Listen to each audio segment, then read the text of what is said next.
Congresswoman Sherrill, last week Mayor Baraka said education should be paid for by the income tax rather than the property tax.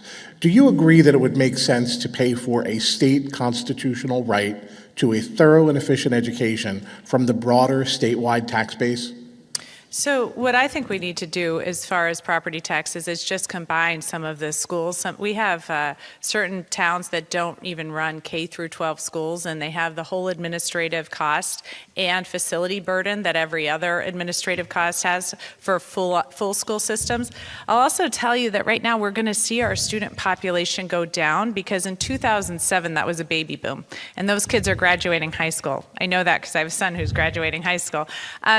And that's why, these overhead costs that towns are facing, it's just too much. That's why we have to combine some of the administrative cost of our school system. I would start there, and I think in that way we can get property taxes down while at the same time continuing to fund our school systems. Well, wait a minute. Before we do that, could I do the follow-up, which is, I'm just asking where you think education should be paid for. The statewide base, where it can be spread out among the entire state, or town-by-town basis where you have differences in what towns can afford?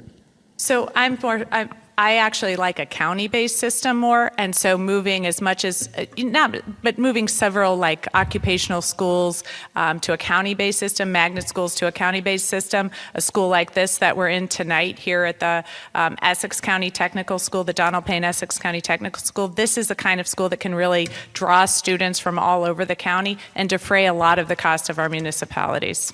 Okay, Steve Fulop, and then Mayor Rasmussen. I think shared services is obviously a part of the conversation. We've done a lot in Jersey City around that. First of all, you need to modernize the school funding formula. It hasn't been updated since 2008, and I think it needs to be updated and take into consideration school districts that have larger diversity, ESL, and funded accordingly around that. Secondly, special education needs to come out of municipality by municipality. It needs to be funded by the state. You'll give a better product to the parents and lower property taxes ultimately. And I think those are two important steps that you could take right out of the gate in order to kind of move this conversation forward without shifting away from property taxes entirely to income taxes. And of course, I want to say you do need to raise taxes on the highest earners, without saying. Mayor Rasmussen. The state Supreme Court said this, not me. They said it was illegal to fund our schools through property taxes alone, which is why we subsidize. That's what Abbott versus Burke was about, which is why we subsidize cities like Newark and Jersey City and all these places get subsidy because of the property tax. All of these cities are not Abbott districts anymore, so the school funding formula is broken. The people who live in those buildings in Jersey City, those kids they don't have kids in those schools. They come from still marginalized communities that are in those neighborhoods that are losing money and resources because the state is pulling back funding because they still have the old funding formula. Yeah, it needs to change. We need to be doing the same thing the federal government does when they do free and reduced lunch. They find out the incomes of the people in the school and they fund schools based on that. Now we can have a variation of that, but that should lead us. It shouldn't be the tail, it should be the head. Okay, Steve Sweeney, then Josh Gottheimer. And thank you. The school funding formula was updated in 2008. Actually was implemented in 2018 to make sure the money followed the child because the money wasn't getting to where the kids were. It was woefully out of whack. That being said, it should be reevaluated every 5 years. And I agree with Steve Fulop. Extraordinary special education needs to be at the state level. When I left the Senate, we were funding it completely. Now it's back to where it was, so it's not working. But most importantly, before we decide about how we're going to pay this, how about if we get the cheapest price? We need to make all school districts pre-K to 12. No more K to 2s, no more K4s, no more K6, no more K8s. Because that's where you're paying an extraordinary amount of money for education. By the way, those sending districts to go to the regional high school, they don't teach the same curriculum. They buy different books, they buy different software. It is so inefficient what we have right now.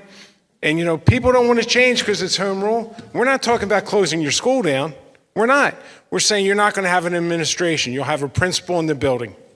Josh Gottheimer. I agree with Steve that we've got to get the administrative costs down. We've got more superintendents than we have mayors. We've got to get more educators in the classroom to teach our kids. Then, of course, you got another problem here. We really, really have to centralize, as both Steves actually said, we've got to centralize, and I think it's critically important for special education. We've got to take that off the locals because you have too many schools who don't want to take kids on because of the high cost of special education. And we're going to have to fight Trump each step of the way if he tries to mess with our Title I dollars, which is critically important. So that's also got to be a key part of our fight. We can get these administrative costs down. We can actually fix the school funding formula and help these schools that are being left behind, which I think is also critically important. I keep these 30 people seconds. off my website.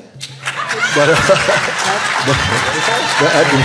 at 30 seconds. at the end of the day, I think we do need unified school districts. That's the key to this. Too many school districts. And I think we also paying for county schools as well. So we have to get this under control. We cannot fund districts with one school in them. Just like we can't support cities with 200 or 300 or 400 people in them. We have to pull back on all of this stuff. Shared service is a nicer way to put it, but ultimately we need to bring these school districts together. The infrastructure does not match the students. Toms River is complaining, but they lost 4,000 kids in the last 20 years with the same infrastructure, which is why their fees are going up, why their taxes are going up, and the state is giving them less dollars. They need more children through housing, or they need to combine their school districts with other schools. Diversity is actually the answer. We got to run away from Trump and his craziness and add more diversity. Steve Sweeney, you wanted 30 seconds, then back to Micah Rasmussen. And listen, this is, I started talking about extraordinary special education, but it's actually very personal for me. How many times have you heard people say, 3 families with kids with disabilities moved in the neighborhood? There goes our school budget. It makes me insane when I hear that because, something, I didn't want to have a child with a disability. I'm thrilled and I love my child. But I had dreams for my daughter and my son. They're not going to be the same dreams. But people with children with disabilities have every single right to expect a quality education so that kid can live its fullest potential.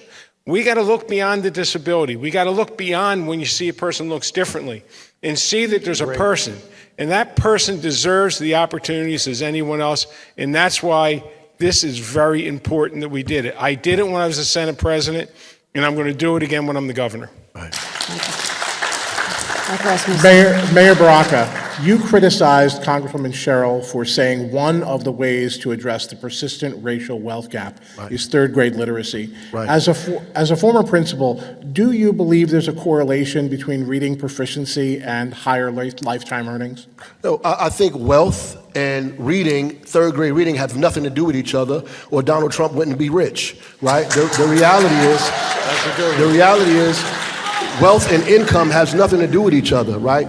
My income, I can't pass my income down to my children, but I can pass my businesses, I can pass my home, I can pass my real estate down to my children. So slavery and slave labor, right, that we gave to people to create their wealth was passed down from generation to generation to generation. That's what's created the wealth gap, the lack of home ownership and the lack of capital for small businesses, not third grade reading levels. Should we improve third grade reading levels? Absolutely. Can it help us get better paying jobs? Sure. But you can actually graduate from high school and not have a college degree and get a better job outside of high school with a high school degree than you get from a college degree. So we have to just be clear on what we're talking about. We have to know the difference between income and wealth. And that's really what I was saying, that the wealth gap has nothing to do with our literacy scores. It has more to do with systematic oppression in this country.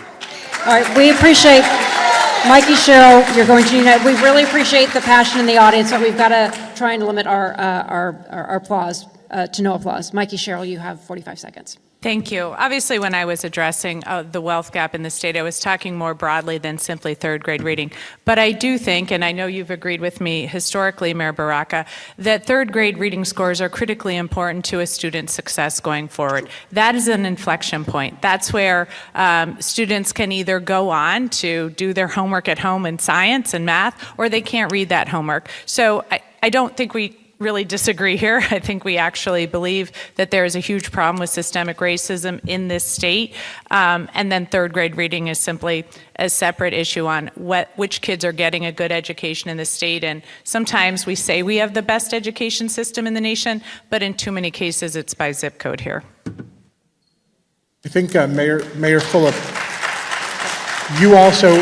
you also had some concerns that you raised about the third grade literacy being brought up? No? You did not? No. Okay, all right, you want to respond? I think To comment on either, that. do you want to respond to either No, one of them? I think the points were both well made by both the Congresswoman and the mayor. I think it's fine.